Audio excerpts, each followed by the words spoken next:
بسم اللہ الرحمن الرحیم۔ السلام علیکم۔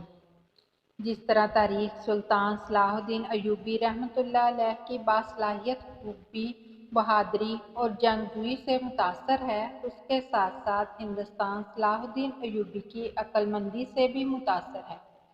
ایک دفعہ سلطان صلاح الدین ایوبی رحمۃ اللہ علیہ اپنے محل میں بیٹھا ہوا تھا کہ ایک سپاہی نے آ کر کہا، ایک عورت آئی ہے، رو رو کر اس نے اپنا برا حال کر دیا ہے اور کہتی ہے کہ سلطان سے ملے بغیر نہیں جاؤں گی۔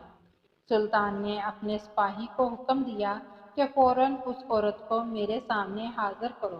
جیسے ہی اس عورت کو حاضر کیا گیا، اس کی حالت دیکھ کر سلطان بڑا پریشان ہوا کہ میرے ہوتے ہوئے میری ریاست کی عورتوں کا یہ حال ہو گیا ہے۔ اس کے بعد سلطان نے اپنے سپاہیوں کو حکم دیا کہ اس عورت کو ٹھنڈا مشروب پلایا جائے تاکہ اس کی حالت بہتر ہو جائے۔ سپاہیوں نے اس عورت کو ٹھنڈا مشروب پلایا۔ تھوڑی دیر بعد جب عورت اپنے ہوش میں آئی تو اس نے کہا، حضور، ایک ہفتے کے سفر سے پیدل چل کر آپ کے پاس آئی ہوں۔ یہ میں ہی جانتی ہوں کہ راستے میں نے کن کن مشکلات کا سامنا کیا اور کن کن درندوں کا سامنا کیا، لیکن آپ جانتے ہیں کہ ایک اکیلی عورت کو لوگ کس نظر سے دیکھتے ہیں۔ سلطان صلاح الدین ایوبی رحمۃ اللہ علیہ نے کہا، ایسی کیا بات تھی جو تمہیں اتنی دور سے میرے پاس کھینچ لائی؟ اس عورت نے کہا، اے بہادر سلطان، میرا شوہر شراب پی کر مجھے بری طرح پیٹتا ہے، اور جب وہ شراب پیتا ہے تو نہ ہی اسے خیال رہتا ہے، میرے ماں باپ ہیں، میرے بچے ہیں، اور میرے ساتھ زیادتی کرنا شروع کر دیتا ہے۔ میں جانتی ہوں کہ ایک بیوی پر میاں کا پورا پورا حق ہے، لیکن وہ شراب پی کر اپنے حق کا ناجائز استعمال کرتا ہے اور مجھے ہمیشہ ساس سسر اور بچوں اور رشتہ داروں کے سامنے شرمسار کرتا ہے۔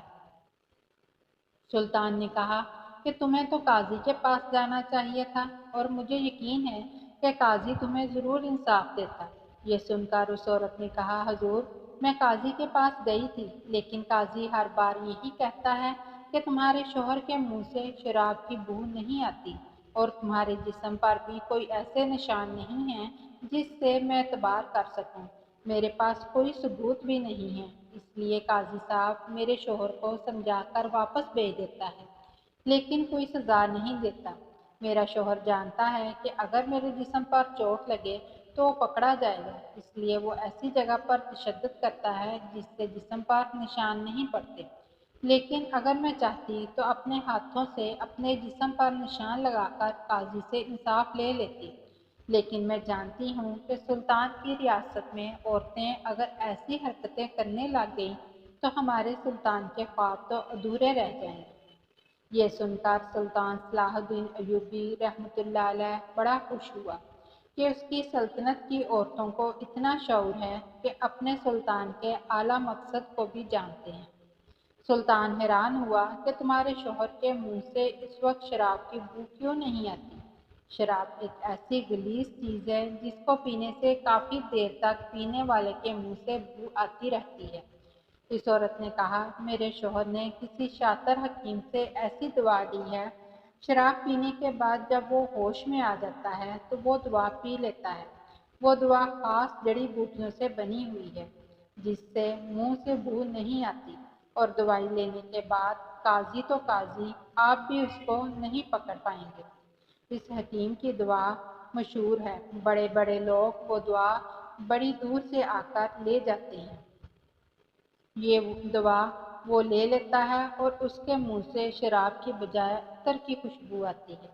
یہ سن کر سلطان بڑا حیران ہوا اور اپنے سپاہیوں کو حکم دیا کہ جاؤ اور اس حکیم کو پکڑ لاؤ، اور ایک تیز ترین گھوڑے پر ایک سپاہی کو بھیجو اور اس کے شوہر کو فوراً میرے سامنے حاضر کرو۔ تھوڑا وقت گزرنے کے بعد سپاہی دوڑتا ہوا آیا اور اس کے شوہر کو سلطان کے آگے قدموں میں ڈال دیا۔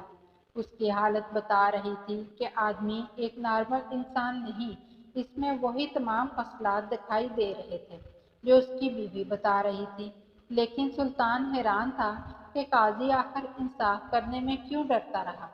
سلطان نے اس کے شوہر کو کہا کہ تم اپنے جرم کا اعتراف کر لو، ورنہ تمہیں بڑی سے بڑی سزا دوں گا۔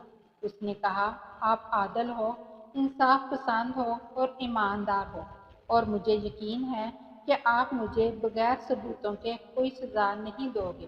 یہ سن کر سلطان صلاح الدین ایوبی رحمۃ اللہ علیہ نے اپنی آنکھیں جھکا لی اور تھوڑی دیر سوچنے کے بعد سلطان نے کہا، اس آدمی کو ایک پیالہ دودھ کا پلایا جائے۔ سلطان کے حکم پر اس آدمی کو دودھ کا پیالہ پلایا گیا۔ تھوڑی دیر گزرنے کے بعد سلطان نے کہا، اے نوجوان، یہ جو تم نے دودھ کا پیالہ پیا ہے، اس میں ایک ایسا زہر ہے جس سے تم اپنی موت کو پکارو گے۔ تمہیں موت زندگی سے بھی زیادہ اچھی لگنے لگے گی۔ اس سے بہتر ہے کہ تم سچ بول دو۔ ہو سکتا ہے میں تمہارا علاج کرا دوں، یا ہو سکتا ہے مرنے کے بعد تمہیں قبر اور کفن بھی نصیب نہ ہو۔ اگر موت بھی نہ آئی تو تم اسی طرح تڑپتے رہو گے۔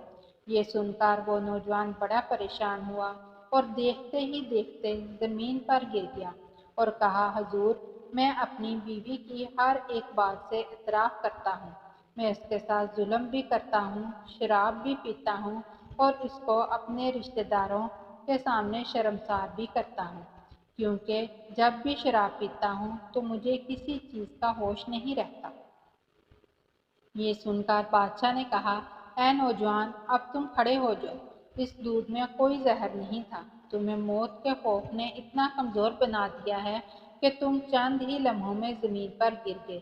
تم دیکھو کہ تم موت کی خبر سن کر کانپنے لگے، اور دیکھو جب تمہیں موت آ جائے گی اور اگر تم اسی طرح اپنے گناہوں کے ساتھ اپنے اللہ کے حضور پیش ہوگے، پھر تمہارا ٹھکانہ جہنم ہوگا۔ وہ آدمی سلطان کی بات سن کر سلطان کے قدموں میں گر پڑا اور کہا، حضور، آپ جو سزا دینا چاہیں میں اس کو بھگتنے کے لیے تیار ہوں۔ یہ دیکھتے ہی سلطان صلاح الدین ایوبی رحمۃ اللہ علیہ نے اس کی بیوی کی طرف دیکھا اور کہا، یہ تمہارا مجرم ہے، اب بتاؤ اس کو کون سی سزا ملنی چاہیے۔ اس عورت نے کہا، حضور، آپ اس سے وعدہ لیں کہ آئندہ شراب نہیں پیے گا اور مجھ پر تشدد بھی نہیں کرے گا۔ یہ سن کر اس نوجوان نے کہا، میں سلطان کے سامنے وعدہ کرتا ہوں کہ میں آئندہ ایسا کوئی بھی کام نہیں کروں گا۔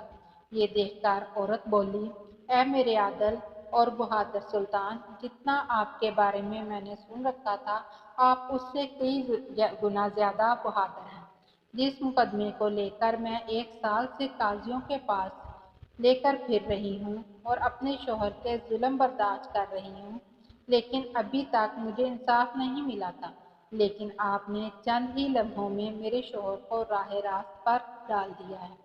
بے شک اللہ تعالیٰ نے آپ کی زبان کے الفاظ میں اتنی طاقت دی ہے کہ دنیا کا کوئی بھی انسان آپ کے ساتھ ایک بار بات کر لے تو اسے ہمیشہ بات کرنے کی جستجو رہے گی۔ تمام لوگ سلطان کی اس عقل مندی سے بہت متاثر ہوئے اور وہ عورت سلطان صلاح الدین ایوبی رحمۃ اللہ علیہ کو دعائیں دیتی ہوئی وہاں سے چلی گئی۔ اتنے میں سپاہی اس حکیم کو ڈھونڈ کر لے آئے اور سلطان کے سامنے پیش کیا تو سلطان نے کہا، اے بددل آدمی، تم اپنے مریضوں کو ایسی دوا دیتے ہو جس سے ایسی بیماری لگے جو اس کو جہنم تک لے جائے۔ تم چند سکوں کے لیے اپنی آخرت برباد کر رہے ہو۔ اس کے بعد سلطان نے اس حکیم کو جیل میں ڈال دیا اور حکم دیا کہ اس نے جن جن مریضوں کو ایسی دوائیں دیں ان کو اسی حکیم سے علاج کرایا جائے تاکہ وہ بھی اس برائی سے بچ سکیں، کیونکہ مجھے یقین ہے اس نے کئی سارے مریضوں کو اس طرح کی دوا عادت میں لگا رکھا ہوگا۔